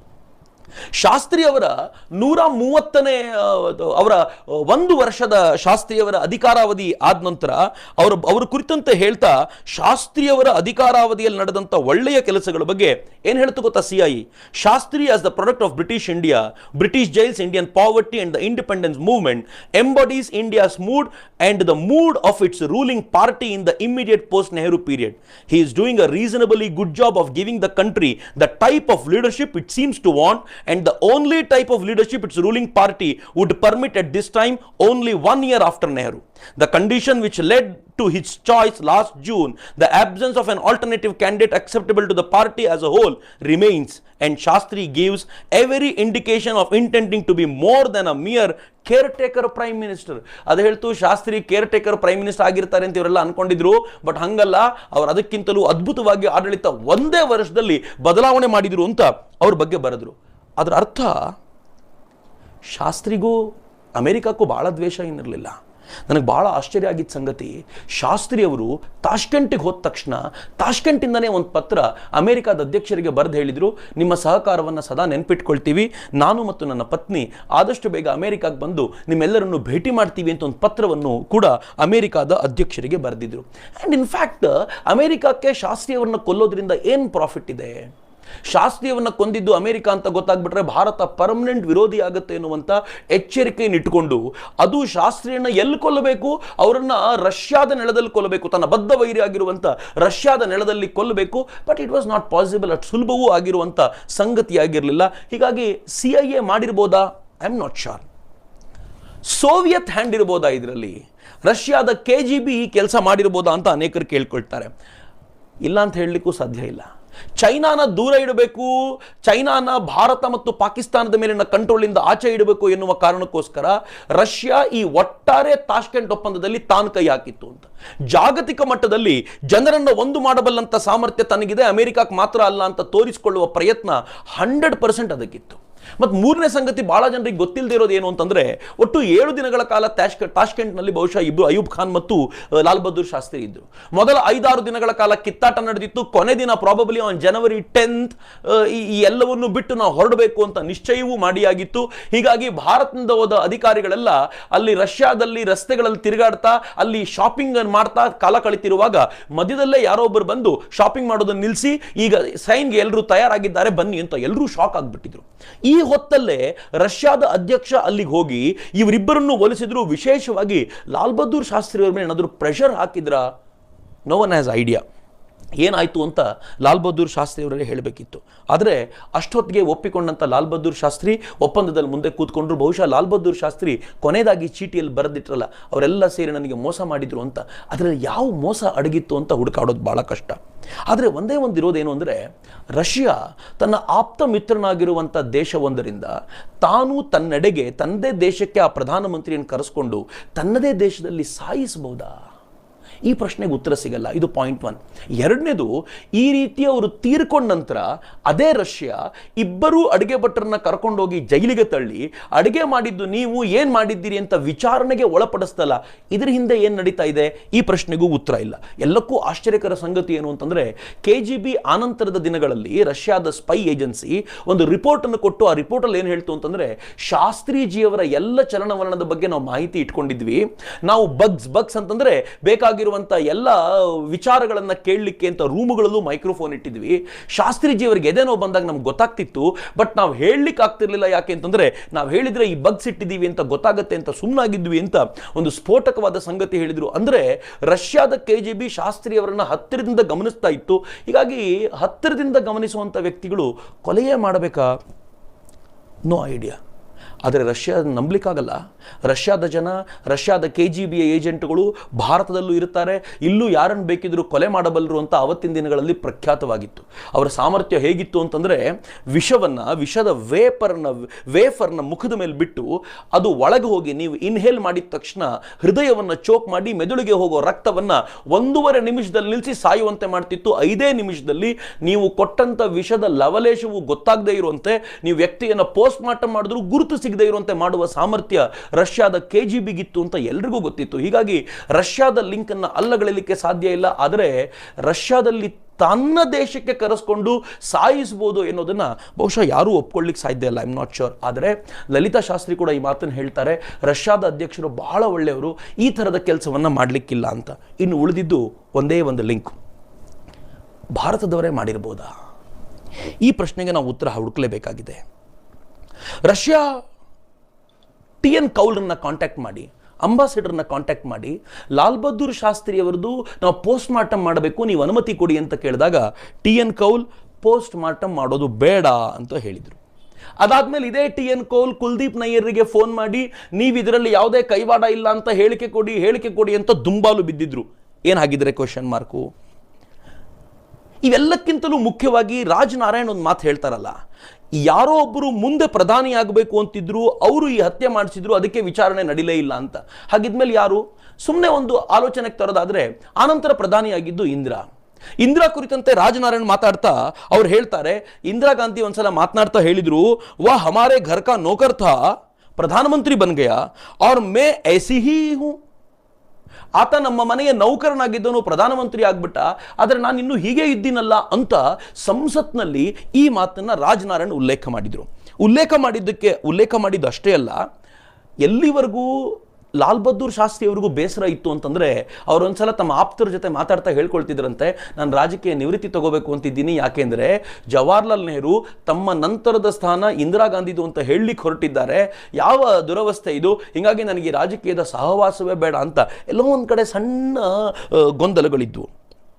ಶಾಸ್ತ್ರಿ ಅವರು ಪ್ರಧಾನಮಂತ್ರಿ ಅಂತ ಎಲ್ಲರೂ ಆಯ್ಕೆ ಮಾಡಿಕೊಂಡಾಗ ಶಾಸ್ತ್ರಿ ಅವರು ತಮ್ಮ ಕ್ಯಾಬಿನೆಟ್ಗೆ ಇಂದಿರಾ ಗಾಂಧಿನ ತಗೋಬೇಕು ಅಂತ ನಿಶ್ಚಯ ಮಾಡಿದ್ರಲ್ಲ, ಇಂದಿರಾ ಗಾಂಧಿಗೆ ಸ್ಪಷ್ಟವಾಗಿ ಹೇಳಿದ್ರಂತೆ, ಇನ್ಫಾರ್ಮೇಷನ್ ಅಂಡ್ ಬ್ರಾಡ್ಕಾಸ್ಟಿಂಗ್ ಮಾತ್ರ ನಿನಗೆ, ಬೇರೆ ಯಾವುದು ನೀನು ಕೊಡ್ಲಿಕ್ಕೆ ಸಾಧ್ಯ ಇಲ್ಲ ಅಂತ. ಆಕೆಗೆ ಬೇರೆ ಬೇರೆ ಕಮಿಟಿಗಳ ಹೆಡ್ ಆಗಾಗ ಮಾಡಿ ಸಂತೃಪ್ತಿ ಪಡಿಸ್ತಾ ಇದ್ರು, ಆದರೆ ಅದಕ್ಕಿಂತ ಹೆಚ್ಚು ಆಕೆಗೆ ಏನೂ ಕೊಡ್ತಾ ಇರಲಿಲ್ಲ ಅನ್ನೋದು ಆಕೆಗೆ ಅಸಮಾಧಾನ ಖಂಡಿತವಾಗಿತ್ತು. ಅನೇಕ ಬಾರಿ ಇಂದಿರಾ ಗಾಂಧಿ ಹೇಳ್ಕೊಳ್ತಿದ್ರಂತೆ, ನನಗೆ ಇಲ್ಲಿರೋಕ್ಕಿಂತ ಇಂಗ್ಲೆಂಡಿಗೆ ಹೋಗ್ಬಿಡಬೇಕು ಅನಿಸಿದೆ, ಸಾಕು ನನ್ನ ಮಕ್ಕಳೊಂದಿಗೆ ಅಲ್ಲೇ ಉಳಿದು ಬಿಡ್ತೀನಿ ನಾನು ಅಂತ ಹೇಳ್ತಿದ್ರು. ಯಾಕೆ ಅಂತಂದರೆ ನೆಹರು ಆಪ್ತ ವಲಯದಲ್ಲಿದ್ದುಕೊಂಡಿದ್ದ TT ಕೃಷ್ಣಮಾಚಾರಿಯನ್ನು ಕೂಡ ಲಾಲ್ ಬಹದ್ದೂರ್ ಶಾಸ್ತ್ರಿ ನಿಧಾನವಾಗಿ ಹೊರವಲಯಕ್ಕೆ ತಳ್ಳಿದ್ರು ಮತ್ತು ನೆಹರುನ ಪ್ರಭಾವ ಈಗಿರಬಾರ್ದು, ದೇಶ ಬಲಾಢ್ಯವಾಗಬೇಕು ಅನ್ನೋ ಕಲ್ಪನೆ ಇಟ್ಕೊಂಡಿದ್ದರಿಂದ ಇಂದಿರಾ ಗಾಂಧಿಯನ್ನು ಆಚೆ ಇಡುವ ಲಕ್ಷಣಗಳು ಗೋಚರಿಸ್ತಾ ಇದ್ವು. ಅದಕ್ಕೆ ಇಂದಿರಾ ಗಾಂಧಿ ಹೇಳ್ತಿದ್ರಂತೆ, ಕೃಷ್ಣಮಾಚಾರಿ ಆಯಿತು, ನೆಕ್ಸ್ಟ್ ನನ್ನನ್ನೇ ಆಚೆಗಿಡೋದು ಅಂತ. ಅಷ್ಟರ ಮಟ್ಟಿಗಿತ್ತು. ರಾಜನಾರಾಯಣ್ ಸದನದಲ್ಲಿ ಇನ್ನೊಂದು ಪ್ರಶ್ನೆ ಗಂಭೀರವಾಗಿಟ್ಟರು. ಮಿತ್ರ, ಈ ಪ್ರಶ್ನೆ ಬಹಳ ಗಂಭೀರವಾಗಿದ್ದು ಇಡೀ ಈ ಕೇಸಿಗೆ ಸಂಬಂಧಪಟ್ಟಂತ ಕೀ ಪಿನ್ ಇಲ್ಲಿದೆ. ಇವತ್ತು ನಾವು ನೀರವ್ ಮೋದಿಯ ಬಗ್ಗೆ ಮಾತಾಡ್ತೀವಿ, ಇವತ್ತು ನಾವು ಮಲ್ಯ ಬಗ್ಗೆ ಮಾತಾಡ್ತೀವಲ್ಲ, 60ರ ದಶಕದಲ್ಲಿ ಧರ್ಮತೇಜ ಅಂತ ಒಬ್ಬರಿದ್ರು. ಆ ವ್ಯಕ್ತಿ ನೆಹರುಗೆ ಬಲು ಆಪ್ತನಾಗಿದ್ದಂಥ ವ್ಯಕ್ತಿ. ಸಾಮಾನ್ಯವಾಗಿದ್ದ ಈ ವ್ಯಕ್ತಿ, ಇನ್ಫ್ಯಾಕ್ಟ್ ನ್ಯೂಕ್ಲಿಯರ್ ಫಿಸಿಸಿಸ್ಟ್ ಆಗಿದ್ದಂಥ ವ್ಯಕ್ತಿ, ನೆಹರುಗೆ ಆಪ್ತವಾದ ನಂತರ ಆತ ಒಂದು ಶಿಪ್ಪಿಂಗ್ ಕಾರ್ಪೊರೇಷನ್ ಕಂಪನಿ ಶುರು ಮಾಡಿದರು. ಶಿಪ್ಪಿಂಗ್ ಕಾರ್ಪೊರೇಷನ್ ಕಂಪನಿ ಶುರು ಮಾಡುವಾಗ ಅವರು ಅದಕ್ಕೆ ಇನ್ವೆಸ್ಟ್ ಮಾಡಿದ ಹಣ 200 ರೂಪಾಯಿ. ತಮ್ಮ ಹತ್ರ ದುಡ್ಡಿಲ್ಲ ಅಂತ ಕೇಳಿದಾಗ ಜವಾಹರ್ಲಾಲ್ ನೆಹರು ಅಧಿಕಾರಿಗಳನ್ನೆಲ್ಲ ಕರೆದು ಇಸ್ಕೋ ಥೋಡಾ ಸಾ ದೇದೋ ಅಂದ್ರಂತೆ, ಸ್ವಲ್ಪ ನೀವು ಕೊಡಿ, ಯಾವುದಾದ್ರೂ ಹಣವನ್ನು ಸ್ವಲ್ಪ ಕೊಡಿ ಅಂತ. ಸ್ವಲ್ಪ ಅಂದರೆ ಎಷ್ಟು ಗೊತ್ತಾ? 1960ರ ಆ ದಶಕದಲ್ಲಿ 20 ಕೋಟಿ ರೂಪಾಯಿಯಷ್ಟು ಹಣವನ್ನು ಅವನಿಗೆ ಕೊಡಿ ಅಂತ. ಆಪ್ತ ವಲಯದಲ್ಲಿದ್ದ ಆತ ನಿಧಾನವಾಗಿ ಎಟ್ಟರ ಮಟ್ಟಿಗೆ ಬೆಳೆದ ಅಂತಂದ್ರೆ ಅವನ ಶಿಪ್ಪಿಂಗ್ ಕಾರ್ಪೊರೇಷನ್ ವಿಸ್ತಾರ ಆಯಿತು. ಜೊತೆಗೆ ಆತ ಮಾಸ್ಕೋದಲ್ಲಿ, ಲಂಡನ್ನಲ್ಲಿ, ಪ್ಯಾರಿಸ್ನಲ್ಲಿ ಎಲ್ಲ ಕಡೆ ದೊಡ್ಡ ದೊಡ್ಡ ಬಂಗಲೆಗಳನ್ನು ಕೊಂಡ್ಕೊಂಡ. ಇವರಿಗೆಲ್ಲ ಬೇಕಾದ ಕೆಲಸವನ್ನು ಮಾಡಿಕೊಡ್ತಿದ್ದ. ಎಲ್ಲಿವರೆಗೂ ಹೇಳ್ತಾರೆ ಅಂತಂದ್ರೆ, ರಾಜೀವ್ ಗಾಂಧಿ ಮತ್ತು ಸಂಜಯ್ ಗಾಂಧಿ ತಮಗೆ ಹಣ ಬೇಕಾದಾಗ ಅಂಕಲ್ ಅಂತ, ಧರ್ಮ ಅಂಕಲ್ ಅಂತ ಇವರ ಹತ್ರ ದುಡ್ಡು ತೆಗೆದುಕೊಳ್ತಿದ್ರು ಅಂತ ಕೂಡ ಹೇಳ್ತಾರೆ. ಅಷ್ಟರ ಮಟ್ಟಿಗೆ ಆಪ್ತನಾಗಿದ್ದಂಥ ವ್ಯಕ್ತಿ. ಆದರೆ ಯಾವಾಗ ನೆಹರು ತೀರಿಕೊಂಡು ಆ ಜಾಗಕ್ಕೆ ಲಾಲ್ ಬಹದ್ದೂರ್ ಶಾಸ್ತ್ರಿ ಬಂದ್ರು, ಲಾಲ್ ಬಹದ್ದೂರ್ ಶಾಸ್ತ್ರಿ ತಕ್ಷಣ ಈತ ಮಾಡುವ ಎಲ್ಲ ದಂಧೆಗಳಿಗೆ ಕಡಿವಾಣ ಹಾಕಿ ಹೇಳಿದ್ರು, ಇನ್ನು ಮುಂದೆ ಇವೆಲ್ಲ ನನ್ನ ಎದುರಿಗೆ ನಡೆಯೋದಿಲ್ಲ ಅಂತ. ಒಂದ್ಸಲ ಲಾಲ್ ಬಹದ್ದೂರ್ ಶಾಸ್ತ್ರಿ ಅಪಾಯಿಂಟ್ಮೆಂಟ್ ಕೊಟ್ಟಿದ್ರಂತೆ ಧರ್ಮತೇಜನಿಗೆ. ಆ ಧರ್ಮತೇಜ ಅಪಾಯಿಂಟ್ಮೆಂಟ್ ಅಂತ ತೆಗೆದುಕೊಂಡವನು ತನ್ನ ಹೆಂಡತಿನ ಕರ್ಕೊಂಡು ಬಂದ. ಏನೋ ಕೌರ್ ಅಂತ ಆಕೆ ಹೆಸರು. ಆ ಹೆಂಡತಿನ ಕರ್ಕೊಂಡು ಬಂದಾಗ ಅವನಿಗೆ ಯಾವಾಗಲೂ ರೂಢಿ, ಹೆಂಡತಿನ ಕರ್ಕೊಂಡು ಹೋಗೋದೇ ರೂಢಿ ಅಂತ ಅನೇಕ ಇತಿಹಾಸಕಾರರು ಅದ್ರ ಬಗ್ಗೆ ಬರೀತಾರೆ. ಬರೆಯುವಾಗ ಲಾಲ್ ಬಹದ್ದೂರ್ ಶಾಸ್ತ್ರಿ ಹೇಳಿದ್ರಂತೆ, ನಾನು ಅಪಾಯಿಂಟ್ಮೆಂಟ್ ಕೊಟ್ಟಿದ್ದು ನಿನಗೆ, ನಿನ್ನ ಹೆಂಡತಿಗಲ್ಲ, ನೀನೊಬ್ಬನೇ ಬರಬೇಕಿತ್ತು ಅಂತ ಬೈದರು. ಆನಂತರದ ದಿನಗಳಲ್ಲಿ ವಿಚಾರಣೆ ನಡೆಸ್ತೀನಿ ನಿನ್ನ ಮೇಲೆ ಅಂತಂದಾಗ ಆತ ದೇಶ ಬಿಟ್ಟು ಹೊರಗೆ ಹೋಗಿದ್ದ. ಆತ ಲಾಲ್ ಬಹದ್ದೂರ್ ಶಾಸ್ತ್ರಿ ತೀರ್ಕೊಳ್ಳುವಾಗ ರಷ್ಯಾದಲ್ಲೇ ಇದ್ದ. ಇನ್ಫ್ಯಾಕ್ಟ್ ಈ ವಿಚಾರ ಎಷ್ಟರ ಮಟ್ಟಿಗೆ ಜೋರಾಯಿತು ಅಂತಂದರೆ ಸದನದಲ್ಲಿ ಪ್ರಶ್ನೆ ಕೇಳಲಾಯಿತು, ಧರ್ಮತೇಜ ತಾಷ್ಕೆಂಟ್ನಲ್ಲಿ ಇದ್ನೋ ಇಲ್ವೋ ಅಂತ. ಕಾಂಗ್ರೆಸ್ ಉತ್ತರ ಏನು ಕೊಡ್ತು ಗೊತ್ತಾ? ನೀವು ಮಿಸ್ಟೇಕ್ ಮಾಡ್ಕೊಂಡಿದ್ದೀರಾ, ಅದು ಧರ್ಮತೇಜ ಅಲ್ಲ, ಇನ್ನೊಬ್ಬ ಅಧಿಕಾರಿ ತೇಜ, JS ತೇಜನೋ ಏನೋ ಅವರಿದ್ದಿದ್ದು, ಧರ್ಮತೇಜ ಅಲ್ಲ ಅಂತ ಉತ್ತರ ಕೊಡ್ಲಿಕ್ಕೆ ಪ್ರಯತ್ನ ಪಟ್ಟಾಗ ಸದನದಲ್ಲಿ ನೇರವಾಗಿ ಪ್ರಶ್ನೆ ಕೇಳಲಾಯಿತು, ಧರ್ಮತೇಜ ಆಗ ರಷ್ಯಾದಲ್ಲಿ, ಮಾಸ್ಕೋದಲ್ಲಿ ಅಥವಾ ತಾಷ್ಕೆಂಟ್ನಲ್ಲಿ ಇದ್ನೋ ಇಲ್ವೋ, ಒಂದು ಮಾತಿನಲ್ಲಿ ಉತ್ತರ ಕೊಡಿ ಅಂತ ಸರ್ಕಾರ ತಡಬಡಾಯಿಸ್ತು, ಉತ್ತರ ಕೊಡ್ಲಿಕ್ಕೆ ಸಾಧ್ಯವಾಗಲಿಲ್ಲ. ಆದರೆ ಆನಂತರ ನನಗನ್ಸುತ್ತೆ ಲೋಹಿಯ ಆಧಾರದ ಮೇಲೆ ಕೊಟ್ಟಂತ ಇದ್ದು ಡಿಸೆಂಬರ್ 65 ಡಿಸೆಂಬರಲ್ಲಿ ಮುಂಬೈನಿಂದ ಮಾಸ್ಕೋಗೆ ಆತ ಟ್ರಾವೆಲ್ ಮಾಡ್ದ. 23ನೇ ತಾರೀಕಿಂದ 28ನೇ ತಾರೀಕಿನವರೆಗೂ ಆತ ಕೌಲ್ ಜೊತೆಗಿದ್ದ, TN ಕೌಲ್ ಜೊತೆಗೆ, ಅಂಬಾಸಿಡರ್ ಜೊತೆಗಿದ್ದ. ಆನಂತರ ತಾಷ್ಕೆಂಟ್ನಲ್ಲಿ ಉಳಿದ. ಲಾಲ್ ಬಹದ್ದೂರ್ ಶಾಸ್ತ್ರಿ ಹತ್ಯೆ ಆಗುವಾಗ ಅವನು ತಾಷ್ಕೆಂಟ್ನಲ್ಲೇ ಇದ್ದ ಅಂತ. ಅತ್ತ ಶಾಸ್ತ್ರಿ ತೀರ್ಕೊಂಡ ತಕ್ಷಣ ಇತ್ತ ಮರಳಿ ಬಂದು ಮತ್ತೆ ಆತ ಇಂದಿರಾ ಗಾಂಧಿಗೆ ಅತ್ಯಂತ ಆಪ್ತನಾಗಿರುವಂಥ ವ್ಯಕ್ತಿಯಾದ. ಒಂದಾದ್ಮೇಲೆ ಒಂದು ವಿಚಾರಗಳು ಹೊರಗೆ ಬರ್ತಾ ಇದ್ದಂತೆ ದೊಡ್ಡ ಗಲಾಟೆ ಶುರುವಾಯಿತು. ಆದರೆ ಎಲ್ಲ ಗಲಾಟೆಯ ನಡುವೆ ಇವೆಲ್ಲವನ್ನು ಮುಚ್ಚಿಟ್ಟು ಮತ್ತೆ ಸರ್ಕಾರ ನಡೆಸುವಂಥ ಧೈರ್ಯ, ಎದೆಗಾರಿಕೆ ಅವರಿಗೆಲ್ಲ ಇದ್ದಿದ್ದರಿಂದ ಉಳ್ಕೊಂಡ್ಬಿಡ್ತು. ಇಡೀ ದೇಶ ಆಕ್ರೋಶ ಈಗ ಇಂದಿರಾ ಗಾಂಧಿ ಮೇಲೆ ಸಹಜವಾಗಿತ್ತು, ಆದರೆ ಆಕ್ರೋಶ ಯಾರ್ದಾದ್ರೂ ಒಬ್ಬರ ಮೇಲೆ ತಿರುಗಬೇಕಲ್ಲ, ಅದು ಧರ್ಮತೇಜನ ಮೇಲೆ ತಿರುಗಿತು. ಧರ್ಮತೇಜನನ್ನು ಜೈಲಿಗೆ ಹಾಕಲೇಬೇಕು ಅಂತ ನಿಶ್ಚಯ ಮಾಡಲಾಯಿತು. 3 ವರ್ಷಗಳ ಕಾಲ ಅವನನ್ನು ಜೈಲಿಗೆ ಕಳಿಸಿದ್ರು. ಈ ಕೇಸ್ನಲ್ಲ, ಬೇರೆ ಒಂದು ಕೇಸ್ನಲ್ಲಿ. ಆ ಕೇಸ್ನಲ್ಲಿ ಜೈಲಿಗೆ ಹೋದನ ಅವನಿಗೆ ಈತ ಪಾಸ್ಪೋರ್ಟ್ನಲ್ಲಿ ಫೋರ್ಜರಿ ಮಾಡಿದಾನೆ ಅನ್ನೋ ಕಾರಣಕ್ಕೋಸ್ಕರ 5 ವರ್ಷ ಪಾಸ್ಪೋರ್ಟ್ ಕೊಡಬಾರ್ದು ಅಂತ ಹೇಳಲಾಗಿತ್ತು. ಆದರೆ ಆ ಅವಧಿ ಮುಗಿಯೋ 5 ತಿಂಗಳಿಗಿಂತ ಮುಂಚೆ ಒಂದು ಪಾಸ್ಪೋರ್ಟ್ ಮಾಡಿಸ್ಕೊಂಡು ಮತ್ತೆ ವಿದೇಶಕ್ಕೆ ಹಾರಬಿಟ್ಟಿದ್ದ. ಎಲ್ಲಿಂದ ಪಾಸ್ಪೋರ್ಟ್ ಬಂತು ಅಂತಂದ್ರೆ ಪ್ರಧಾನಮಂತ್ರಿ ಕಚೇರಿಯಿಂದಲೇ ನೇರವಾಗಿ ಅವನಿಗೆ ಬೇಕಾಗಿರುವ ಅನುಮತಿ ಸಿಕ್ಕಿತ್ತು ಅಂತ ಹೇಳಲಾಗಿತ್ತು. ಅಂದರೆ ಈ ದೇಶದಲ್ಲಿ ಇಷ್ಟೆಲ್ಲ ನಡೆದು ಹೋಯಿತು. ಮಿತ್ರರೇ, ಇಷ್ಟೆಲ್ಲ ಕೇಳಿದ ನಂತರವೂ ಕೂಡ ಪ್ರಶ್ನೆ ಮಾತ್ರ ಹಾಗೆ ಉಳ್ಕೊಂಡ್ಬಿಡುತ್ತೆ. ಲಾಲ್ ಬಹದ್ದೂರ್ ಶಾಸ್ತ್ರಿ ಹತ್ಯೆ ಆಗ್ಬಿಡುತ್ತಲ್ಲ, ಆ ಪ್ರಶ್ನೆಗೆ ಯಾರೂ ಉತ್ತರ ಕೇಳೋರೇ ಇಲ್ವಲ್ಲ. ಒಂದಷ್ಟು ಪ್ರಶ್ನೆಗಳಿವೆ. ಲಾಲ್ ಬಹದ್ದೂರ್ ಶಾಸ್ತ್ರಿ ಅವರು ಲೆಟರ್ ಬರೆದಿದ್ರು ಅಂತ ಫೇಕ್ ಲೆಟರ್ ತೋರಿಸಿದ್ರಲ್ಲ, ಆ ಫೇಕ್ ಲೆಟರ್ ಲಾಲ್ ಬಹದ್ದೂರ್ ಶಾಸ್ತ್ರಿ ಅವರು ಬರೆದಿದ್ದೇ ಅಲ್ಲ ಅಂತ ಗೊತ್ತಾದಾಗಲೂ ಸರ್ಕಾರ ಸುಮ್ಮನಿತ್ತು. ಯಾಕೆ? ಇದ್ರ ಹಿಂದೆ ಯಾರಿದ್ರು? ರಷ್ಯಾ ಲಾಲ್ ಬಹದ್ದೂರ್ ಶಾಸ್ತ್ರಿ ಅವರಿಗೆ ಪಾಯ್ಸನ್ ಕೊಟ್ಟಿದ್ದಾರೆ ಅಂತ ರಷ್ಯಾ ಆಲೋಚನೆ ಮಾಡಿ ಇಬ್ಬರನ್ನ ಜೈಲಿಗೆ ತಳ್ಬೋದಾದ್ರೆ ಭಾರತ ಸರ್ಕಾರ ಯಾಕೆ ಇದನ್ನು ಆಲೋಚನೆ ಮಾಡಲಿಲ್ಲ? ಮೊಹಮ್ಮದ್ ಜಾನ್ ಮೇಲೆ ಇವರಿಗೆಲ್ಲ ಯಾಕೆ ಇಷ್ಟೊಂದು ಪ್ರೀತಿ ಇತ್ತು? ಯಾಕೆ ಮೊಹಮ್ಮದ್ ಜಾನ್ನ ಇಷ್ಟೊಂದು ಆಲೋಚನೆ ಮಾಡಿದ್ರು ಇವರು ಅನ್ನೋ ಕುರಿತಂತೆ ನಾವು ಗಂಭೀರವಾಗಿ ಆಲೋಚನೆ ಮಾಡಬೇಕಾಗಿದೆ. ಇನ್ನು ಬಾಡಿಗೆ ಸ್ಯಾಂಡಲ್ ಪೇಸ್ಟ್ ಯಾಕೆ ಹಚ್ಚಿದ್ರು ಇದನ್ನೂ ಕೂಡ ಯೋಚನೆ ಮಾಡಬೇಕು. ಮತ್ತು USSR ಛಿದ್ರವಾದಾಗ ಅಮೆರಿಕವು ತನಗೆ ಬೇಕಾಗಿರುವ ಡಾಕ್ಯುಮೆಂಟ್ಗಳನ್ನು USSR ಇಂದ ತರಿಸ್ಕೊಳ್ಬೋದಾದರೆ ಭಾರತ ಮಾತ್ರ ಯಾಕೆ USSR ಇಂದ ಯಾವ ಡಾಕ್ಯುಮೆಂಟನ್ನು ತರಿಸ್ಕೊಳ್ಳಿಲ್ಲ? ಲಾಲ್ ಬಹದ್ದೂರ್ ಶಾಸ್ತ್ರಿಯವರ ಸಾವಿಗೂ ಸುಭಾಷ್ ಚಂದ್ರ ಬೋಸರ ಸಾವಿಗೂ ನಿಕಟವಾದ ಸಂಬಂಧ ಇದೆಯಾ? ಅನೇಕ ಪ್ರಶ್ನೆಗಳು ಹಾಗೆ ಉಳ್ಕೊಳ್ತವೆ. ಈ ಪ್ರಶ್ನೆಗಳಿಗೆಲ್ಲ ಉತ್ತರಿಸಬೇಕಾದವರು ಮಾತ್ರ ಇವತ್ತು ಉತ್ತರಿಸಬೇಕಾಗಿದೆ. ಮತ್ತು ಮಿತ್ರರೇ, ಈ ಪ್ರಶ್ನೆಗೆ ನಾವೆಲ್ಲರೂ ಉತ್ತರವನ್ನು ಕಂಡುಹಿಡ್ಕೋಬೇಕು. ನಾನಂತೂ ಇರುವಂಥ ಎಲ್ಲ ದಾಖಲೆಗಳನ್ನು ನಿಮ್ಮೆದುರಿಗೆ ಹರಿಬಿಟ್ಟಿದ್ದೀನಿ. ಈ ದಾಖಲೆಗಳನ್ನು ಜೋಡಿಸ್ಕೊಳ್ಳಿ. ಇದರ ಹಿಂದೆ ಇರ್ಬೋದಾದಂಥ ವ್ಯಕ್ತಿ ಯಾರು ಅನ್ನೋದನ್ನು ನಾವು ಗುರುತಿಸ್ಕೋಣ. ಕಾಲಗರ್ಭದಲ್ಲಿ ಹುದುಗಿ ಹೋಗಿರುವಂಥ ಈ ಸತ್ಯ ಹೊರಗೆ ಬರಬೇಕು ಅಷ್ಟೇ. ಅನುಜ್ ಧರ್ ಬರೆದಿರುವಂಥ your prime minister is dead ನೀವು ಓದಲೇಬೇಕಾಗಿರುವಂಥ ಕೃತಿ. ಈ ದೇಶದಲ್ಲಿ ಆಗಬಾರದಾಗಿರುವಂಥ ಸಂಗತಿಗಳು ಏನೇನು ನಡೆದಿವೆ ಅಂತ ತುಂಬ ಸುಂದರವಾಗಿ ನಮ್ಮ ಎದುರುಗಡೆ ಅನುಜ್ ಧರ್ ಕಟ್ಕೊಟ್ಟಿದ್ದಾರೆ. ಮತ್ತೆ ಮುಂದಿನ ವಾರ ಮತ್ತೊಂದು ವಿಚಾರದೊಂದಿಗೆ ಬರ್ತೀನಿ. ಅಲ್ಲಿವರೆಗೂ ನಮಸ್ಕಾರ, ವಂದನೆಗಳು, ಜೈ ಹಿಂದ್.